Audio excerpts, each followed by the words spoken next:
కృష్ణా జలాల విషయంలో బీఆర్ఎస్ నేతలు దోపిడీకి పాల్పడ్డారని కామెంట్స్ చేసిన మంత్రి ఉత్తమ్కు మాజీ మంత్రి జగదీష్ రెడ్డి కౌంటర్ ఇచ్చారు. హరీష్ రావు ప్రశ్నలకు సమాధానం చెప్పకుండా ఉత్తమ్ అనవసర విషయాలు మాట్లాడారన్నారు. ఉత్తమ్ కుమార్ రెడ్డి ఎవరో రాసిచ్చింది చదివారని విమర్శించారు.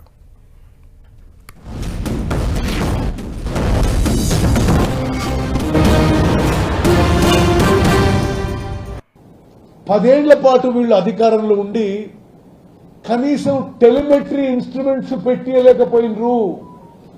అంటే శ్రీశైలం నుంచి నాగార్జున సాగర్ నుంచి ఏ రాష్ట్రం ఎంత నీటి కేటాయింపులు చేస్తున్నది, ఎంత నీళ్ళు తీసుకుపోతుంది అని టెలిమెట్రీ ఇన్స్ట్రుమెంట్స్ పెట్టాలని మరి యాక్ట్లో ఉన్న 10 ఏళ్ల పాటు టెలిమెట్రీ ఇన్స్ట్రుమెంట్స్ పెట్టలేదు. ఆంధ్రప్రదేశ్ జల దోపిడీకి సహకరించిండ్రు.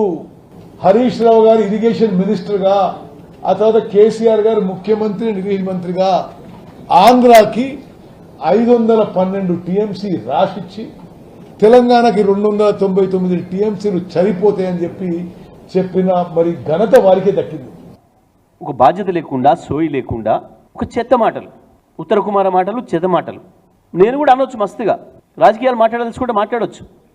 కానీ ఇక్కడ ప్రమాదం ఉంది, ప్రజలకు ప్రమాదం ఉంది, మన హక్కులకు ప్రమాదం ఉంది. ఉత్తనే ఎవరో రాసిచ్చింది ఎదురుగా పెట్టుకొని చదువుకొని నెక్స్ట్ అని చదవడం కాదు. ఉత్తమ్ కుమార్ చరిత్ర చాలా ఉంది. గురువింద నీతి మాట్లాడకు.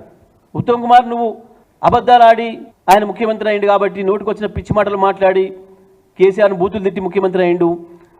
నాకు అవకాశం పోయింది, అందుకని నేను కూడా బూతులు మాట్లాడితే, అబద్ధాలు మాట్లాడితే నాకు ముఖ్యమంత్రి వస్తుందని తెలివి తక్కువ ప్రయత్నంలో పోతున్నట్టున్నాడు ఉత్తమ్ కుమార్ రెడ్డి.